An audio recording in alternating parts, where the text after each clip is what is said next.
Hello students, मैं संतोष कुमार यादव आपका फिर से ऑनलाइन सेशन में स्वागत करता हूं। आज हम अकाउंटेंसी के first chapter accounting and introduction में सेकंड पार्ट को पढ़ेंगे। आज का हमारा टॉपिक है functions of accounting. Functions of accounting अर्थात अकाउंटिंग के कार्य। इसमें हमें ये पढ़ना है कि अकाउंटिंग के अंतर्गत क्या क्या कार्य किए जाते हैं। तो सबसे पहला है identification of financial transactions and event. इसका मतलब है हमें ये जानना होता है कि जो भी व्यावसायिक ट्रांजैक्शंस होते हैं, लेन देन होता है और घटनाएं होती हैं, इनमें से कौन सी घटनाएं इस तरह की हैं जिनका कि नेचर फाइनेंशियल होता है या मॉनेटरी नेचर होता है, और जो बिजनेस से रिलेटेड होती हैं। जो घटनाएं बिजनेस से रिलेटेड होती हैं केवल उनसे संबंधित इंफॉर्मेशन को ही अकाउंट्स में शामिल किया जाता है।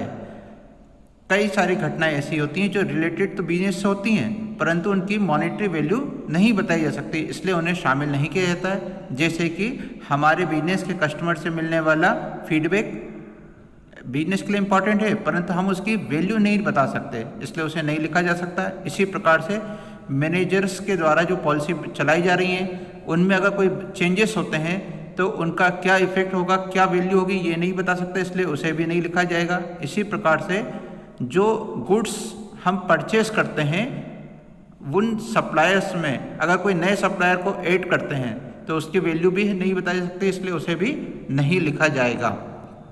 सेकंड है measurement of transactions in monetary terms, यानी कि हम केवल उन ट्रांजैक्शंस को लिखने का काम करते हैं जिन्हें कि मॉनेटरी वैल्यू के रूप में बताया जा सकता है, जिनकी मॉनेटरी यूनिट होती है, जिसे कि हम रुपए, डॉलर आदि किसी करेंसी के फॉर्म में बता सकते हैं, केवल उन्हें ही लिख सकते हैं। जिनकी मॉनेटरी वैल्यू नहीं होती उन्हें अकाउंट की बुक में नहीं लिखा जाता। थर्ड है रिकॉर्डिंग। इसका मतलब होता है इकोनॉमिक इवेंट के होने के बाद उन्हें अकाउंट्स की बुक में मॉनेटरी टर्म में क्रोनोलॉजिकल ऑर्डर में लिखना। इसका अर्थ हुआ कि जैसे जैसे कोई घटना होती है अगर वो अकाउंट की बुक में लिखे जाने योग्य होती हैं तो उन्हें क्रम से लिखा जाना चाहिए।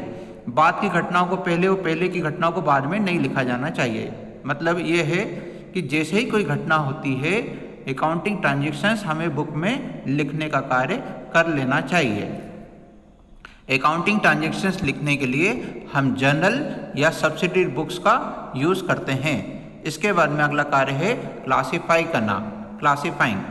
इसका मतलब होता है कि अकाउंट्स की बुक में जो हमने ट्रांजैक्शंस लिखे हैं, तो अभी जैसे कि हमने थर्ड पॉइंट में पढ़ा कि ट्रांजैक्शन हम कहाँ लिखते हैं, जर्नल में या सब्सिडरी बुक्स में। तो इस ट्रांजैक्शन को लिखने के बाद नेक्स्ट स्टेप हमारी अकाउंट की होती है इनका क्लासिफिकेशन करना। इसके लिए हम इन ट्रांजैक्शंस को जो सेम नेचर के होते हैं उन्हें एक स्थान पर अलग अलग ढंग से छांट कर लिखने का काम करते हैं।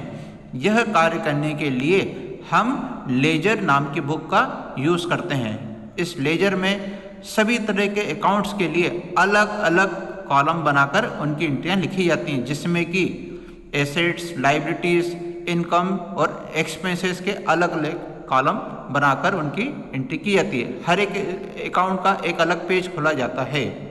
इसके बाद में अगला कार्य होता है समराइज करना।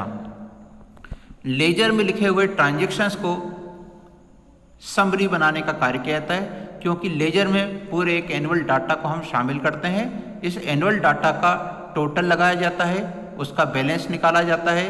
इस बैलेंस के आधार पर हम समरी उस अकाउंट की बता सकते हैं।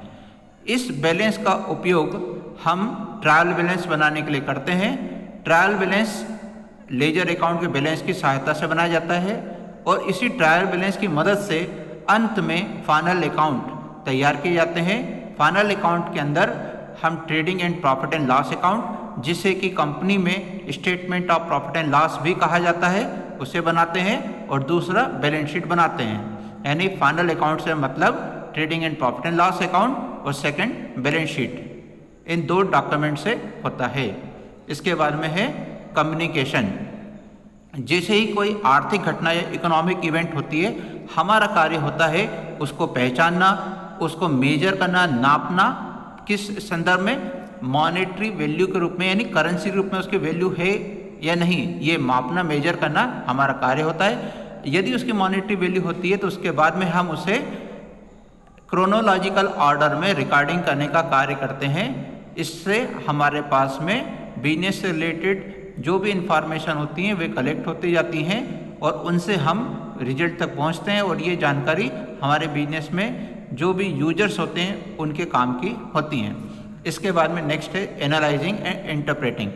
जब हमारे फाइनल अकाउंट तैयार हो जाते हैं उसके बाद में हमें इन ट्रांजेक्शन्स से इम्पॉर्टेंट इंफॉर्मेशंस मिलती हैं जो कि मैनेजर्स के द्वारा या इंटरेस्टेड यूजर्स के द्वारा अपनी ज़रूरत के हिसाब से उपयोग में लाई जाती हैं।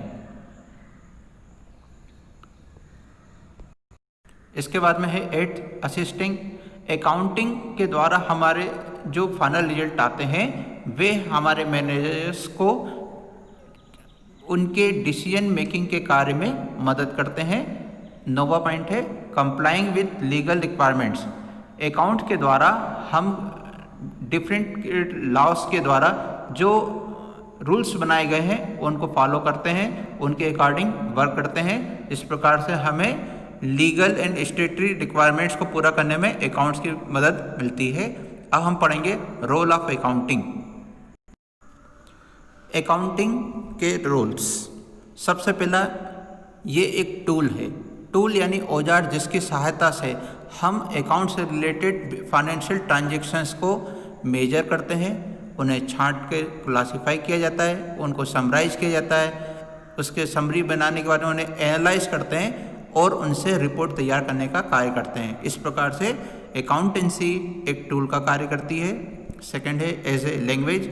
अकाउंटिंग के द्वारा बिजनेस में होने वाले ट्रांजैक्शंस को समरी के रूप में बताते हुए ये बताया जा सकता है कि एक टर्म के दौरान, फाइनेंशियल ईयर के दौरान एक बिजनेस ने कितने रुपए का नेट प्रॉफिट या नेट लॉस अर्जन किया है, इसके अलावा उसकी फाइनेंशियल पोजीशन कैसी है। इस प्रकार से पूरे साल भर के ट्रांजैक्शंस के मदद से हम उसकी समरी तैयार कर सकते हैं, इसलिए ये उनकी एक लैंग्वेज का भी कार्य करता है। थर्ड है as a historical record. Accounting में जो भी इंफॉर्मेशन नोट की जाती है वे क्रोनोलॉजिकल ऑर्डर में नोट की जाना चाहिए और इस प्रकार से हमें हमारे बिजनेस में कब क्या क्या घटनाएं हुई थी उनकी हिस्ट्री की जानकारी मिल जाती है। फोर्थ है एज करेंट इकोनॉमिक रियलिटी। तो हम ये कह सकते हैं कि अकाउंट बनाने की सहायता से हमारे बिजनेस की ट्रू इनकम यानी कि नेट प्रॉफिट क्या रहा इसकी जानकारी मिल जाती है। बिजनेस में या तो प्रॉफिट होता है या लॉस होती है, तो नेट प्रॉफिट या नेट लॉस जो भी हुआ होगा उसकी हमें जानकारी इससे मिलती है। फिर इसके बाद में है fifth as an information system. तो अकाउंट्स की सहायता से हम अलग अलग तरह के इंफॉर्मेशन प्राप्त कर सकते हैं जिसमें कि एक इंफॉर्मेशन यूजर्स के द्वारा उपयोग में लाई जा सकती है। As a commodity accounting information को जो है सोसाइटी के द्वारा अपनी जरूरत पड़ने पर उपयोग में लिया जा सकता है।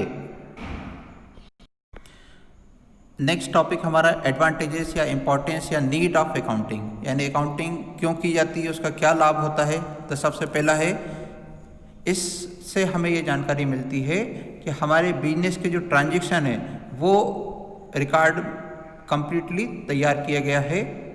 सेकंड है इसके हमें ये जानकारी मिलती है कि हमारे बिजनेस में जो भी फाइनेंशियल एक्टिविटी हुई थी उनको किस प्रकार से इंटरनल या एक्सटर्नल यूजर्स उससे इंफॉर्मेशन गैदर कर सकते हैं, प्राप्त कर सकते हैं। इसके बाद में थर्ड है ये हमें इसे इंफॉर्मेशन प्रोवाइड करता है कि हमें प्रॉफिट जनरेट हुआ है या किसी पीरियड में हमें लॉस उठानी पड़ी थी। इसके बाद में फोर्थ में हमें ये बताता है कि हम किस प्रकार से इन अकाउंट के द्वारा इकोनॉमिक डिसीजन ले सकते हैं, यानी मैनेजर किस प्रकार से डिसीजन मेकिंग कर सकता है, उसमें इससे हेल्प मिलती है। फिफ्थ में हमें कंपैरेटिव स्टडी करने का मौका मिलता है। इसमें हम करंट ईयर के प्रॉफिट, सेल्स या एक्सपेंसेस के कंपैरिजन प्रीवियस ईयर के डाटा से करके ये समझ सकते हैं कि इसमें किस प्रकार के चेंज आए हैं, वो फेवरेबल थे या अनफेवरेबल चेंजेस थे। इसके मदद से हम ये भी पता कर सकते हैं कि किस प्रकार से हमें मैनेजमेंट की योग्यता जांचनी चाहिए, हमारे मैनेजर्स किस प्रकार से काम कर पा रहे हैं, उनकी एबिलिटी कैसी है, ये भी जानने का मौका मिलता है। यदि हमारे बिजनेस में नॉर्मल से ज़्यादा प्रॉफिट अर्न होता है तो हम ये मान सकते हैं कि हमारे मैनेजर्स मोर एफिशिएंट हैं। यदि हमारा उस इंडस्ट्री के एवरेज बेंचमार्क से कम प्रॉफिट अर्न होता है तो हम ये मानेंगे कि हमारे मैनेजर्स की काबिलियत कम रही है और हमें उसे इम्प्रूव करने की आवश्यकता है।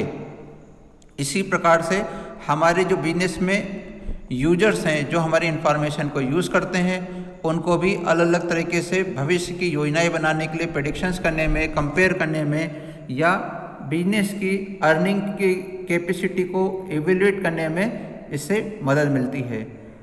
इसी प्रकार से हम जो भी बिजनेस के related income tax, sale tax या अन्य तरह की जो भी इंफॉर्मेशंस होती है जिन्हें हमें टैक्स अथॉरिटीज़ को समय समय पर फाइल करना होता है, उन्हें फाइल करने में और टैक्स का पेमेंट करने में भी मदद मिलती है। अब हम पढ़ेंगे लिमिटेशंस ऑफ अकाउंटिंग, यानी कि अकाउंटिंग में क्या कमियां हैं, इनसे मिलने वाली जानकारियों में कौन सी कमी पाई जाती है जिनकी वजह से कुछ समस्याओं का सामना हमें करना पड़ सकता है। फर्स्ट है हिस्टोरिकल इन नेचर। हमने पढ़ा है कि जब हम कोई ट्रांजैक्शन को लिखने का कार्य करते हैं तो उसकी जो एक्चुअल प्राइस या वैल्यू होती है, हमें उसकी उसी ओरिजिनल वैल्यू को एसेट लायबिलिटी की रिकॉर्डिंग के समय लिखना होता है। कुछ समय के बाद इन एसेट या लायबिलिटीज़ की मार्केट वैल्यू चेंज हो सकती है, जैसे कि गोल्ड है, सोना, इसकी कीमतें बाज़ार में कम ज़्यादा होती हैं। ऐसे ही लैंड है, बिल्डिंग है, इनकी जो मार्केट प्राइस है कभी बढ़ जाती है, कभी कम हो जाती है। इसी तरह से जो शेयर्स हैं, अगर उनमें इन्वेस्ट किया हुआ हो तो उनकी भी मार्केट वैल्यू कम ज़्यादा होती है। तो हमारे जो अकाउंट्स हैं वो हमें सिर्फ ये इन्फॉर्मेशन प्रोवाइड करते हैं कि हमने उन्हें किस प्राइस के ऊपर अचीव किया था, प्राप्त किया था, जबकि उनकी मार्केट वैल्यू क्या है इससे हमें इसकी जानकारी नहीं मिलती। सेकंड है only monetary transactions are recorded. हमने अभी पढ़ा है कि हम अकाउंट्स में केवल मॉनेटरी ट्रांजैक्शंस को लिखते हैं और जो नॉन मॉनेटरी ट्रांजैक्शंस होते हैं उन्हें नहीं लिखा जाता है, जबकि ये नॉन मॉनेटरी ट्रांजैक्शंस हमारे बिजनेस के लिए इंफॉर्मेशंस प्रोवाइड करते हैं, इम्पॉर्टेंट होते हैं और उनका भी हमारे बिजनेस के ऊपर इफेक्ट पड़ता है, तो हमें इसकी जानकारी नहीं मिलती। और हम मॉनेटरी साइड को देखकर बिजनेस के बारे में अंदाज़ लगाते हैं, जबकि नॉन मॉनेटरी साइड भी हमारे बिजनेस को इफेक्ट करता है। थर्ड है इन्फ्लुएंस बाय पर्सनल जजमेंट्स। हमारे बिजनेस में जो भी हम स्टेटमेंट, फाइनेंशियल स्टेटमेंट बनाते हैं, फाइनेंशियल स्टेटमेंट का मतलब है trading and profit loss account और सेकंड है बैलेंस शीट। इनको बनाते समय हमारे द्वारा जो अकाउंटिंग कन्वेंशंस यूज में लाई जाती हैं वे हर व्यक्ति के अनुभव के आधार पर वो अलग अलग यूज़ कर सकता है। जैसे कि एसेट्स का वैल्यूएशन करने के लिए डेप्रिसिएशन की कई विधियां हैं और हर एक विधि के अनुसार, हर एक मेथड के अनुसार उनकी वैल्यू अलग अलग निकलती है, जिससे कि हमारे बैलेंस शीट में उनकी जो वैल्यू दिखाई जाएगी वो अलग अलग मेथड से अलग अलग हो सकती है। इससे रिजल्ट पर भी इफेक्ट पड़ता है, प्रॉफिट एंड लॉस पर भी इफेक्ट पड़ता है। फिर है फोर्थ डिफरेंट अकाउंटिंग प्रोसीजर्स। तो अकाउंट प्रिपेयर करने के लिए पूरी दुनिया में अलग अलग अकाउंटिंग मेथड का उपयोग किया जाता है और प्रत्येक मेथड में अकाउंट्स के आंसर को, जैसे कि हम प्रॉफिट या लॉस अर्न करना कहते हैं, वो भी अलग अलग आते हैं। आपकी जानकारी के लिए मैं बताना चाहूँगा कि दुनिया में सबसे ज़्यादा फेमस अकाउंटिंग जो प्रोसीजर है वो डबल एंट्री सिस्टम है। इसके अलावा अदर भी सिस्टम चल रहे हैं। फर्स्ट हो गया डबल एंट्री सिस्टम, सेकंड है single entry system, third Indian accounting system and fourth case system.